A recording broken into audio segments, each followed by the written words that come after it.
Next up on the show, familiar voice, familiar face. You know her from the In the Money Media Network, where she does her Talk Racing to Me show. Frequent guest on these airwaves, part of our Breeders' Cup coverage. We'll be seeing some more of her next week. Naomi Tukker, how are things?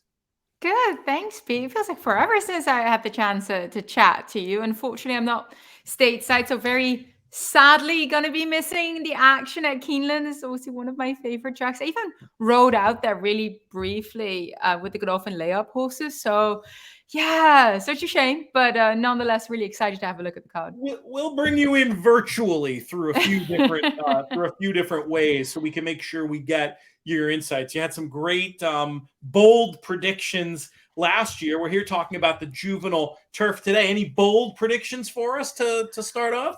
I feel like a little bit, yeah, because of course Charlie Appleby has a runner in there, and he's done really, really well in this race in the past. He's a reigning winning trainer, of course, with Modern Games last year. 3 wins in this race, only second behind Aidan O'Brien. He's won more renewals. I do believe he's won 4. Also, has got runners in here, but kind of gonna probably go against him a little bit. I do think he's probably gonna take a little bit of money, comes out of a good race at Newmarket. But my reasoning with this horse is that when you look at the track layout, Keeneland's quite tight, left-handed. This horse's last 2 races have been going dead straight. He looks a little bit like one of those horses that needs to keep going. We've seen with European horses coming over that these turns, these sharper turns, can kind of blunt that ability to do so. It also looks like perhaps he is going to be a Guineas horse and later on even further as a 3-year-old. He just, to me, looks like a horse that's going to want to go further as he ages. And he's also not going to be pace prominent, which I do think is a handy thing to have at Keeneland. So if we were in the balloon right now, you would just say to me, I'm terrified they're clutching the rail. Silver Knott off the board. Yeah, go away. Look, he's clearly a talented horse, and Charlie Appleby knows how to bring a horse over. I mean, Charlie Appleby has been kind of winning everything and anything stateside whenever he brings a horse over. So it's a little bit at your own peril to say that Silver Knott has got no chance of placing whatsoever.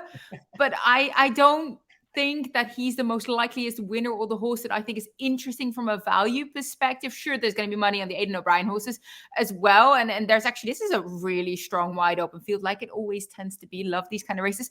But I wouldn't go with the obvious connection horse. That's all. Get right to your short list and that interesting horse that you think might be value. Which direction are you looking? I have a couple, if my computer is not going to be super slow here. Starting with number 9. Well, I was going to say number 9. I gave them numbers they have not drawn yet. So right. Yeah, don't say numbers, don't say names. No numbers, just Major Dude for trainer Top Pletcher. He is not from a turf family. I think that's the reason that they only put him on turf in his last outing in the Grade 2 Pilgrim, but he liked it on the grass. I thought it was interesting. If you look a little bit further, Bold Doro, his damn Globetrot, she ran on the all-weather and the turf. She won 3 times. She wasn't that good on it, but clearly there's something there, right? Of course, Bold Doro himself, a star juvenile, explains a little bit of precocity there.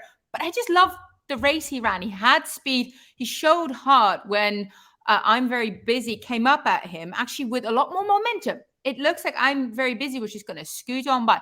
Major Dude, for a 2-year-old, looked him in the eye and said, not today. Completely re-broke and then put him away and won by a length. So I was very taken with Major Dude's first outing on the turf and definitely thought, you know what, there's more there. There's more improvement to be found. Of course, Top Pletcher, brilliant trainer. Why not? Then I had another horse that I liked in here. Of course, Chad Brown, hard to not use when you have horses running on the turf. Oxymore in here. He's got the right running style for Keeneland. Very, very sharp from the gate. Was sharp from the gate last time out at Monmouth.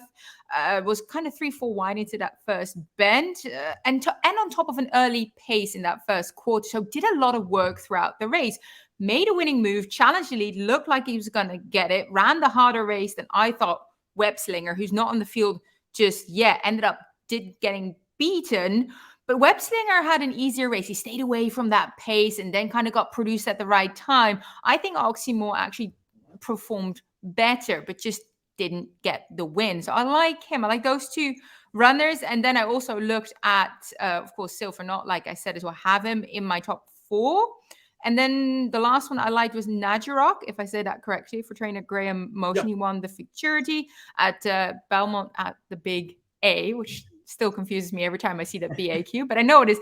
He is going to be going longer for the first time in here, but he's from a staying family. Damn siblings all did very well going a mile or longer. So I'm not too worried about it, but I like his running style again, that kind of handy style. He broke well enough. He sat on the rail in the pocket last time out. Had to find a gap and get into the clear, so didn't have that much time to really get rolling, but accelerated under that continuous drive of Manny Franco deep down the stretch. I thought that it looked like the added distance was going to help him out. So I thought he was interesting as well.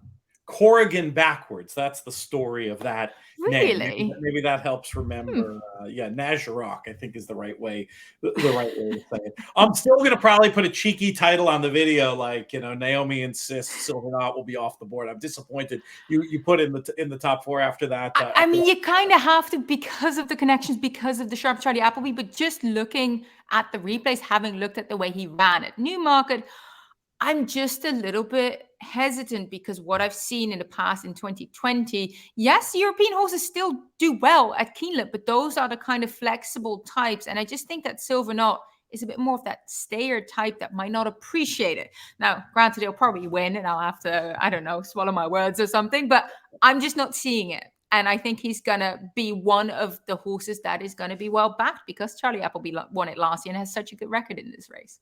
Naomi, we will be seeing you next week on these airwaves. We'll get you involved in a couple of different ways so folks can get your thoughts when we have the final PPs. But really appreciate you coming on for this overview of the Juvenile Turf, and we will be talking soon.